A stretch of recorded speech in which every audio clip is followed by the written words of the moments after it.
ស្រាប់តែខ្យល់ត្រជាក់ស្រេតបានបក់មកកាត់ពន្លត់ធូបដែលកំពុងឆេះនោះអស់រលីងខ្ញុំព្រឺសម្បូរខ្ញាក់ខណៈពេលដែលខ្ញុំអន់ទៅគេដែលកេះដើម្បីអុជធូបឡើងវិញសំឡេងគូក្តារមកឈូសពីខាងក្នុងតុរឿងត្រកូលអ្នកដុតខ្មោចភាគទី1ដំណំហាមបំពេញនេះជាសាច់រឿងរបស់វិចិត្រដែលជាអ្នកស្នងនៃត្រកូលអ្នកដុតខ្មោច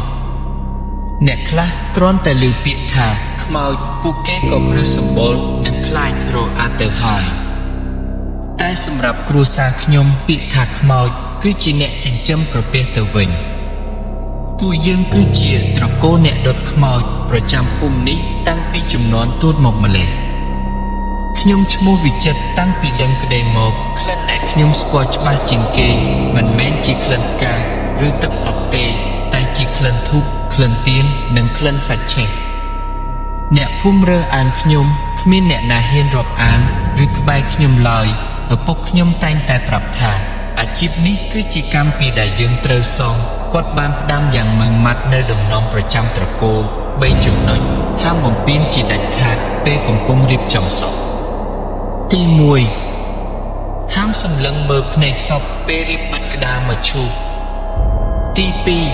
2ហាមងាកក្រោយបើមានគេហៅឈ្មោះចំពេលកំពុងអុជភ្លើងនិងទី3ហាមឆ្លើយតបដាច់ខាតទោះឮសំឡេងអ្វីចេញពីក្នុងមឈូសក៏ដោយខ្ញុំតែងតែចងចាំដំណំទាំងនេះរហូតដល់យប់មួយ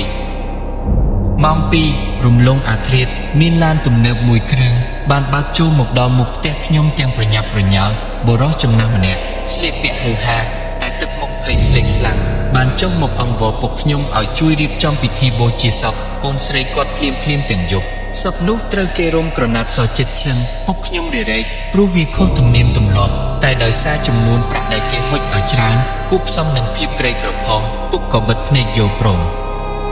យប់នោះមេឃខ្មៅងងឹតសូនឈឹងគ្មានផ្កាយសំបីមួយគ្រាប់ពេលរៀបចំសពដាក់លើមេនរួចរាល់គ្រួសារសពក៏ប្រញាប់ឡើងឡានបើកចេញទៅបាត់យ៉ាងលឿន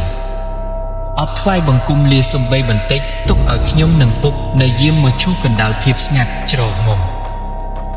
ចៃដន្យអាក្រក់ពុកភ្លេចយកប្រេងកាតក៏ប្រញាប់រត់ត្រឡប់ទៅយកនៅឯផ្ទះដោយទុកខ្ញុំឲ្យនៅអុជធូបកំដុំមកឈូសតែម្នាក់ឯង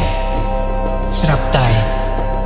ខ្យល់ត្រជាក់ស្រេតមួយមេបានបក់មកកាត់ពន្លត់ធូបដែលកំពុងឆេះនោះអស់រលីងខ្ញុំព្រឺសម្បូរភ្ញាក់ខណៈពេលដែលខ្ញុំអន់ទៅគេដែលកេះដើម្បីអុជធូបឡើងវិញសំឡេងគូក្តារមកឈូសពីខាងក្នុងតុខ្ញុំកៀងថ្មឹងបេះដូងលោកស្ទើរធ្លីចេញពីទ្រូងសំឡេងនោះចេញពីក្នុងមឈូសស្រាប់តែសំឡេងមនុស្សស្រីខ្សឹបស្រាលតែច្បាស់ក្បែរទៅជាថាវិចិត្រជួយបងផងនាងស្គាល់ឈ្មោះខ្ញុំតើនាងនៅរស់ឬមួយក៏